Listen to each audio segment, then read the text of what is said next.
Hello दोस्तों, कैसे हैं आप। मैं फिर लेकर आ गया हूं आपके लिए बिग बॉस का न्यू एपिसोड का न्यू अपडेट।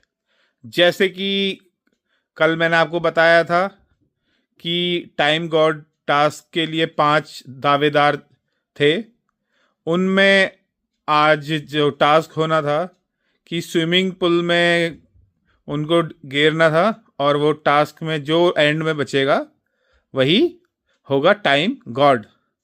जैसा कि आपने देखा ही होगा कि 5 कंटेस्ट थे, जिसमें ईशा, अविनाश, हमारे प्यारे बग्गा जी और करण और दिग्विजय और ईशा थे।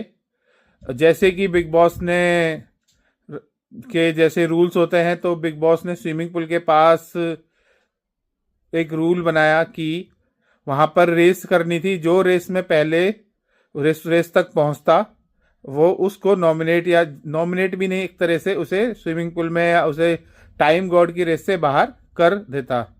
तो जैसे कि स्टार्ट हुआ, सबसे पहले रेस स्टार्ट हुई और विवेन सबसे आगे आया और उसने सबसे पहले करण को ऑलमोस्ट टाइम गॉड ही रहने दिया, टाइम गॉड बनने का मौका नहीं दिया। टा, टास्क की कुछ चीज़ें थी, जैसे कि उसमें उन्होंने दिए थे कि उनके बारे में ये बात करनी है और जब तक करनी है, जब तक कि बिग बॉस एक हूटर कह लीजिए या कुछ भी एक तरह से सायरन बजाते हैं, उस सायरन तक बजाना था। उसके बाद जो यमदूत था, या यमदूत बोला गया कि वो यमदूत डिसीजन लेगा, उसमें काफ़ी सारे तर्क वितर्क होते रहे।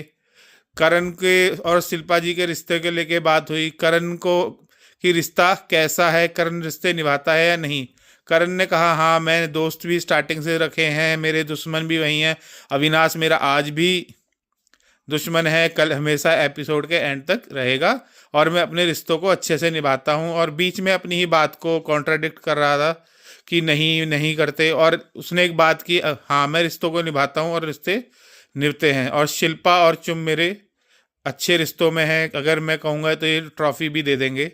पर ऐसा कुछ नहीं, वो टास्क की बात को रखने के लिए हाँ उन्होंने भी हाँ में हाँ मिला दी। पर जैसे कि आप विवन को जानते हैं, विवन और उसका 36 का आंकड़ा है, तो उसने 36 का आंकड़ा अपना निभाया और उसको स्विमिंग पूल के नीचे धक्का मार दिया, और वो सबसे पहले टाइम गॉड की रेस से बाहर हो गए। और ऑलमोस्ट टाइम गॉड अभी भी बरकरार हैं चौथे चांस में। उसके बाद फिर जैसे कि एपिसोड आगे बढ़ता है, तो फिर दोबारा रेस होती है। यहाँ पर सबसे जो असली बिग बॉस कह लीजिए या गेम चेंजर कह लीजिए, रजत दलाल। जैसा कि मैं पहले भी कहता हूँ, अगर गेम की किसी को असली समझ है, असली समीकरण अगर कोई बिठा रहा है, तो वो रजत दलाल ही हैं। रजत दलाल जी ने रेस में पार्टिसिपेट एंड तक नहीं भगे। उसके बाद फिर रेस हुई, और जैसे कि मैं बता देता हूँ, इसकी जो संचालक थी टास्क की, एडन रोज थी। उन्हें ही देखना था कि कौन पहले पहुंचा है। उसके बाद फिर सेकंड में रेस हुई। सेकंड रेस के अंदर फिर वहाँ पे वही रेस हुई, उसमें कौन आगे आया। फिर उसमें से जैसे कि अविनाश रह गया था, ईशा थी, और हमारे प्यारे बग्गा जी और दिग्विजय राठी थे। उसके बाद रेस में जीती थी हमारी सारा जी। सारा जी ने सारा जी का झुकाव था पहले से ही दिग्विजय की तरफ, और वो भी चाहती थी दिग्विजय ही जीते। तो उन्होंने अविनाश को धक्का मारा। वहाँ पे भी काफ़ी सारे वही कार्ड्स रखे थे 4-5, उसमें लिखा था कि जब तक कोई बात बोलनी है उसमें कॉन्ट्राडिक्ट करना है, कि चारों विवेन, ईशा, एलिस और अविनाश में ये चारों को कौन अजीब सी सिचुएशन में है या कौन आगे पीछे रखता है। तो उसको लेके बहस हुई। जैसे कि आपने देखा, यूनियन, चारों की यूनियन में वह बात रखी रही और वह अपनी बात पे अड़िग रहे। अविनाश ने कहा हाँ मैं अपने को वो रखता हूँ, नहीं रखता। तो मगर जैसे कि सारा जी ने उन्हें फिर धक्का मार दिया, तो वो भी रेस से बाहर हो गए थे। और हाँ, सेकंड जो चांस में था वो चुम आई थी रेस में, और चुम ने जो बाहर किया वो ईशा को बाहर किया था, क्योंकि उनके भी अपने रीज़न थे कि ईशा ऐसे नहीं है, ईशा वहाँ पे कर सकती थी।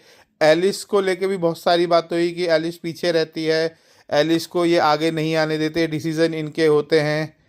और एलिस को इन बातों से कोई फ़र्क भी नहीं पड़ता, क्योंकि वह अपने ग्रुप में खुश है, क्योंकि उसे इन चीज़ों से मैटर नहीं पड़ता।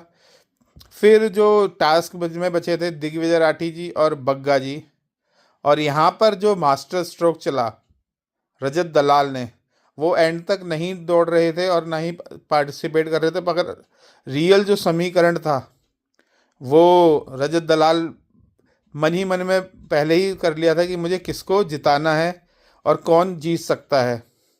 तो उसके बाद फिर एक और उसमें था कि शिल्पा जी का रिश्ता करण की तरफ कैसा है, या कौन रिश्ते को लेके बायस्ड है।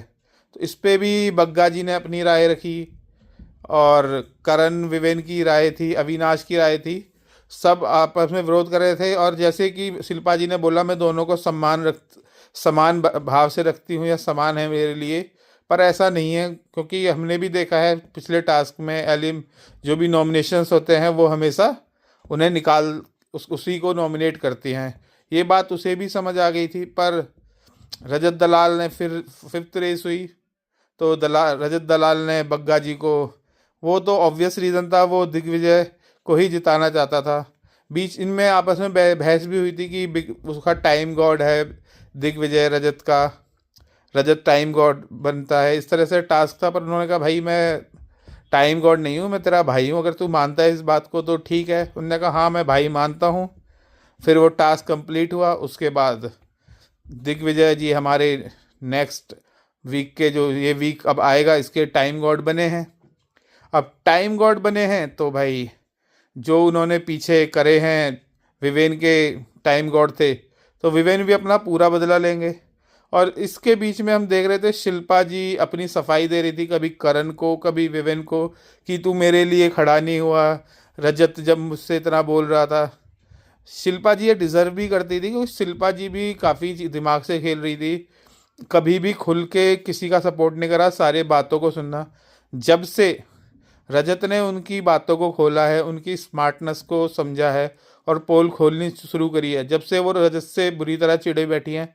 रजत, हाँ रजत का कहने का तरीका गलत हो सकता है, मगर बात उसने एकदम सही कही है और एकदम करेक्ट बात थी, क्योंकि शिल्पा जी हमेशा ही स्मार्ट मूव खेल रही थी, और सब शिल्पा जी की एक एज आ रिस्पेक्ट मान लीजिए, उन्होंने काफ़ी मूवीज़ की हैं, तो इस वजह से सब रिस्पेक्ट कर रहे थे, और काफ़ी टाइम तक रजत भी रिस्पेक्ट ही कर रहा था। मगर रजत दलाल थोड़ा सा गर्म स्वभाव के हैं, तो उन्होंने उस चीज़ को, जब बात बढ़ी तो उन्होंने नहीं करा, मगर उसके बाद वह शांत थे।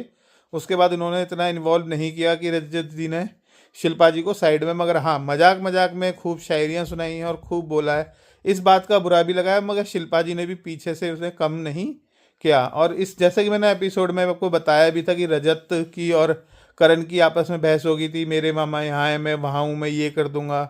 उसे समझाने के लिए बेसिकली करण आया था कि भाई तू मुझे मेरे इस टाइम गॉड टास्क में हेल्प कर देगा, पर रजत ऑलरेडी मास्टरमाइंड है और वही गेम खेल रहा है। उसने पहले ही बना लिया था कि मैं करण को तो नहीं बनने दूंगा, और ऐसा ही उसने किया, एंड तक करण को नहीं बनने दिया। पर जैसे कि हमने देखा ही है, टाइम गॉड की राह इतनी आसान नहीं होंगी दिग्विजय राठी जी के लिए, क्योंकि दिग्विजय राठी जी जब आए थे, उन्होंने विवेन की टाइम गॉड टास्क, जब टाइम गॉड बने थे तो उन्होंने उनका बिल्कुल भी सपोर्ट नहीं किया था। अब इसी तरह से अविनाश और विवेन ने कह दिया मैं नहीं कोई काम करूँगा, मेरी मर्जी। कल इसके बारे में लड़ाई भी होगी, जैसा हमने प्रोमो में देखा।